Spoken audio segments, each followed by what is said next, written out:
Begin help channel पर आप सभी का स्वागत है। दोस्तों, आज की हमारी वीडियो है क्लास वन के डॉक्यूमेंट्स के बारे में। यानी आपको क्लास वन में एडमिशन के फॉर्म भरने के लिए कौन कौन से डॉक्यूमेंट्स तैयार रखने होंगे। आज की वीडियो हमारी इसी से रिलेटेड है, तो आप वीडियो को आखिर तक जरूर देखें। दोस्तों, अगर आप बिगिन हेल्प चैनल पर पहली बार आए हैं तो प्लीज हमारे चैनल को सब्सक्राइब करना ना भूलें, बेल आइकन को क्लिक करें और साथ ही दोस्तों नोटिफिकेशन को ऑल करना ना भूलें। चलिए दोस्तों, वीडियो को शुरू करते हैं। जैसा कि आप सभी जानते हैं, केंद्रीय विद्यालय संगठन अपने स्कूलों में एडमिशन के लिए जो नोटिफिकेशन जारी करते हैं वो फरवरी के आखिरी हफ्ते में जारी कर देते हैं। और उस नोटिफिकेशन के जरिए वो ये बता देते हैं कि कौन कौन सी तारीख को किन क्लासेस के एडमिशन होने वाले हैं। क्लास वन के जो एडमिशन होते हैं दोस्तों, वो सभी ऑनलाइन होते हैं और बाकी क्लासेस के एडमिशन ऑफलाइन होते हैं। अगर आखिरी साल 2020 को छोड़ दिया जाए तो बाकी सभी एडमिशन ऑफलाइन ही हुए थे क्लास वन को छोड़ करके।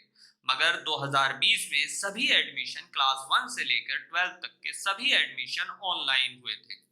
हो सकता है दोस्तों इस साल भी सभी क्लासेस के एडमिशन ऑनलाइन ही हो, मगर क्लास वन के एडमिशन जो होते हैं यानी उनके लिए जो एप्लीकेशन आपको दाखिल करनी होती है वो ऑनलाइन ही करनी होती है। अब दोस्तों, सबसे महत्वपूर्ण और जरूरी सवाल ये है कि आपको कौन कौन से डॉक्यूमेंट्स तैयार करके रखने होंगे। तो आज की वीडियो हमारी इसी से रिलेटेड है। यानी आज हम आपको बताने वाले हैं कि क्लास वन के लिए आपको कौन कौन से डॉक्यूमेंट्स की जरूरत पड़ेगी और जिससे आप उनको तैयार करके पहले से ही रख लें। तो दोस्तों, सबसे पहली रिक्वायरमेंट होती है एज प्रूफ की। तो एज प्रूफ के लिए आपको कौन से डॉक्यूमेंट्स की जरूरत पड़ेगी। तो दोस्तों, आजकल सभी के पास बर्थ सर्टिफिकेट अपने बच्चों का मौजूद होता है। अगर किसी माँ बाप ने अपने बच्चे का बर्थ सर्टिफिकेट नहीं बनवा रखा है तो सबसे पहले आप अपने बच्चे का बर्थ सर्टिफिकेट जरूर बनवा लें, क्योंकि ये सबसे ज्यादा जरूरी है। दोस्तों, अगर आप अपने बच्चे का दाखिला केंद्रीय विद्यालय के स्कूलों में कराना चाहते हैं तो उनकी एज कितनी होनी चाहिए, चलिए हम बता देते हैं। दोस्तों, उस बच्चे की उम्र पहली क्लास में दाखिले के लिए अप्लाई करने के लिए 5 से 7 साल होनी चाहिए। तो ध्यान से सुन लीजिए दोस्तों कि उस बच्चे की उम्र 5 से 7 साल होनी चाहिए अगर आप अपने बच्चे का दाखिला पहली क्लास में कराना चाहते हैं। सबसे पहले आपको फॉर्म ही फिलअप करना पड़ेगा, यानी अप्लाई करना पड़ेगा। उस एप्लीकेशन के जरिए अगर आपके बच्चे का नाम ड्रॉ में आ जाता है तभी आपके बच्चे का दाखिला केंद्रीय विद्यालय में माना जाएगा। दूसरा सबसे जरूरी डॉक्यूमेंट जो होता है दोस्तों वो है एड्रेस प्रूफ का, यानी रेजिडेंशियल प्रूफ।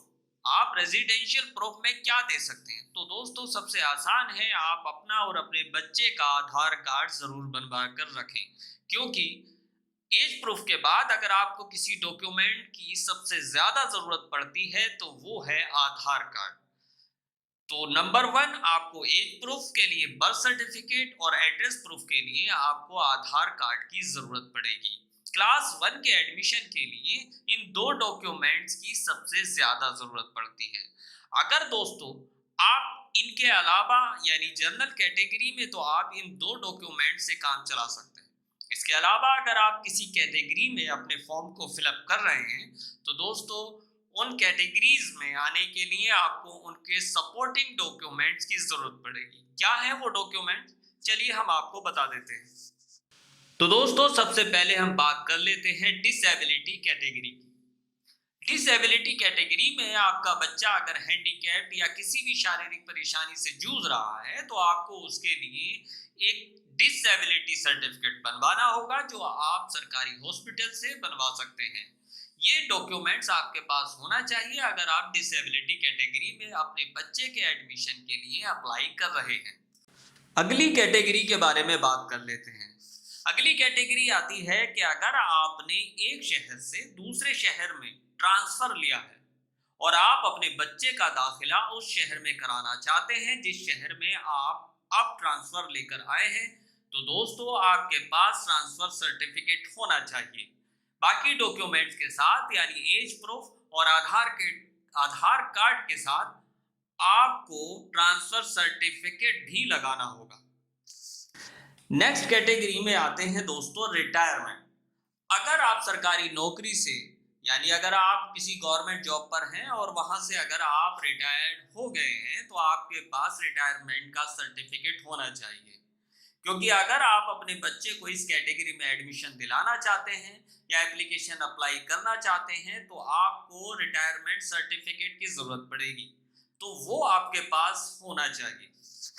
एक कैटेगरी आती है रिलेशनशिप की यानी संबंध की। जिस बच्चे का आप दाखिला कराना चाहते हैं और वो बच्चा अपने माँ बाप के साथ नहीं रहता है, यानी अपने भाई या अपने दादा या अपने ताया के पास रहता है, तो आपको उनके डॉक्यूमेंट्स यानी उनके सपोर्टिंग डॉक्यूमेंट्स आपको लगाने होंगे, जिनके जरिए आप अपने बच्चे के लिए एडमिशन के लिए अप्लाई कर सकते हैं।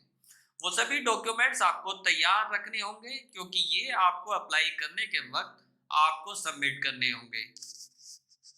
दोस्तों, यूं तो केंद्रीय विद्यालय ने कई कैटेगरीज बना रखी हैं जिसके अंतर्गत वो अपने स्कूलों में दाखिले लेता है। इन्हीं कैटेगरीज में से एक कैटेगरी के अंतर्गत जो एडमिशन होते हैं वो है SC, ST, OBC, EWS। इन कैटेगरीज के अंतर्गत अलग अलग जाति के लिए अलग अलग परसेंटेज के अंतर्गत केंद्रीय विद्यालय संगठन अपने स्कूलों में दाखिले लेता है। SC के लिए अलग परसेंट है और ST के लिए अलग, और OBC अलग परसेंटेज दी गई है, यानी इतने परसेंट बच्चों के एडमिशन OBC में होंगे।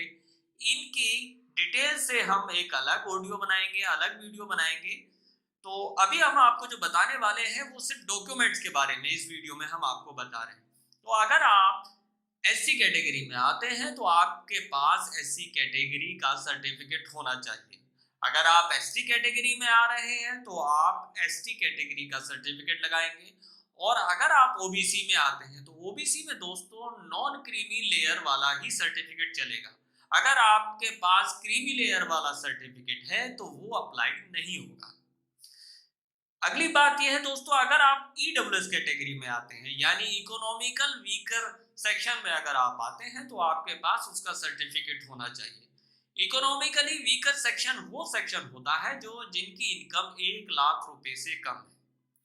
इन सभी की गाइडलाइन आने पर ही हमें पक्का पता चलेगा, यानी अभी जो हम आपको बता रहे हैं वो लास्ट ईयर के डाटा के हिसाब से बता रहे हैं। अभी नोटिफिकेशन जारी नहीं हुई है, तो इसलिए अभी हम श्योर नहीं बता सकते कि वो किन किन कैटेगरीज में कितने परसेंट बच्चों का एडमिशन लेने वाले हैं। मगर क्योंकि लास्ट ईयर जिन कैटेगरीज के अंतर्गत जितने बच्चों का एडमिशन हुआ है, जो कैटेगरीज केंद्रीय विद्यालय ने लास्ट ईयर में दी थी एडमिशन के लिए, उनको स्पेशल एडमिशन के लिए उन्होंने एक कोटा बना रखा था, उसी के अंतर्गत हम आपको बता रहे हैं।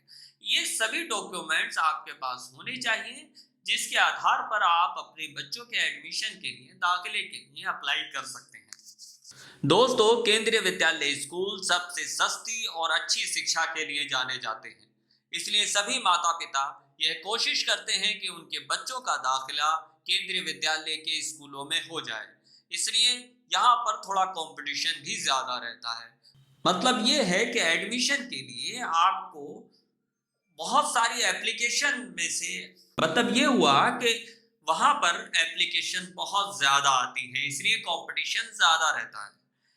और अगर आप अपने बच्चों का दाखिला उसमें कराना चाहते हैं यानी केंद्रीय विद्यालय में कराना चाहते हैं तो दोस्तों आप अपने डॉक्यूमेंट्स को बिल्कुल तैयार करके रखें। और ऐसा नहीं है कि यहाँ पर SC, ST, OBC या EWS कैटेगरी में या जनरल कैटेगरी में एडमिशन नहीं होते हैं दोस्तों, सभी के एडमिशन होते हैं। मगर यहाँ पे एक ड्रॉ सिस्टम है, केंद्रीय विद्यालय संगठन का एक अपना सिस्टम है जिसके अंतर्गत जिन बच्चों का नाम इन स्कूलों में आ जाता है उनके दाखिले हो जाते हैं। आपको इससे सस्ती और अच्छी शिक्षा शायद ही किसी और स्कूल में मिले। इसलिए तो दोस्तों इन स्कूलों में एडमिशन के लिए आप जरूर अप्लाई करें। और दोस्तों बाकी सभी जानकारी के लिए हम आगे भी वीडियो बनाते रहेंगे। एज के लिए या फिर कैटेगरीज को डिफाइन करने के लिए हम आगे भी वीडियो बनाएंगे, तो आप बिल्कुल परेशान ना हो और इंतजार करें हमारी अगली वीडियो का। दोस्तों हमें उम्मीद है कि आपको हमारी ये वीडियो में दी गई जानकारी आपको बेहद पसंद आई होगी, जो आपके काम की भी होगी। दोस्तों हम आगे भी आपके लिए ऐसी वीडियो लाते रहेंगे। तो दोस्तों मिलते हैं अगली वीडियो में।